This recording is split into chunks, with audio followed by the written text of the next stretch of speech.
Bethlehem in the Holy Land draws thousands of people from around the world this time of year, many wanting to see for themselves the birthplace of Jesus. But for many Christians, you don't have to travel that far to see a collection of items related to Jesus' birth, as I discovered during a visit to the Western Ohio farming community of Maria Stein, in a church that Pieces of Biblical History calls home.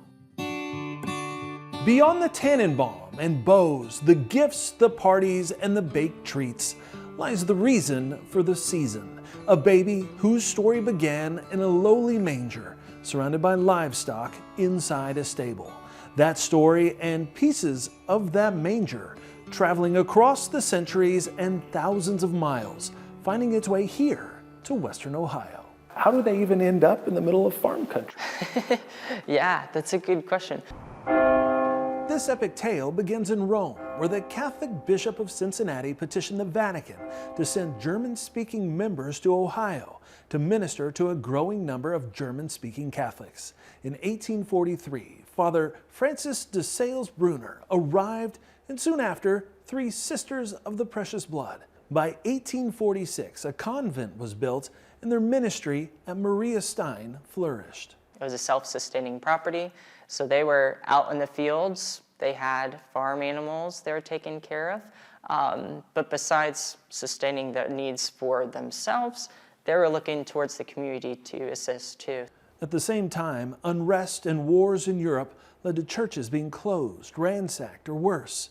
In order to protect their precious treasures, or relics as they're called, many were sent here. They wanted to protect them, to keep their purpose of helping people to grow in their prayer.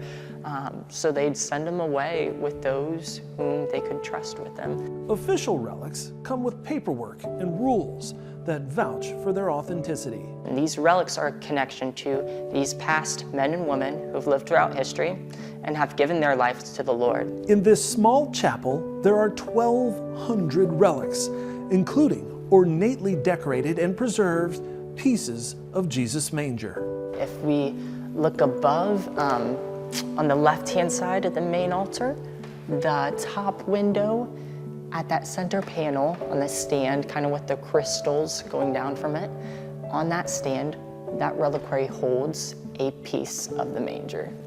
Along with ashes from the bones of the 3 wise men. So that was what it came from, cathedral in Cologne, Germany. And bones from the innocent babies butchered by King Herod. He had all the children, I believe 2 and under, killed. What's more precious than a child? Believing that they are also in heaven. And from birth to death, splinters of the rugged cross, flanked by angels, adorn the center of the shrine. For years, these relics drew pilgrims to sit in awe and prayer. Today, the lines are shorter, but the needs for ministry remain. Are you ever surprised or just amazed at the collection and the fact that it's here in Ohio?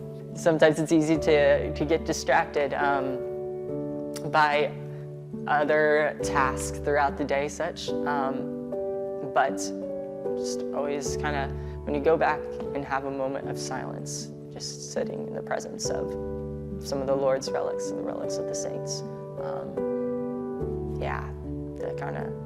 the shock of it comes back.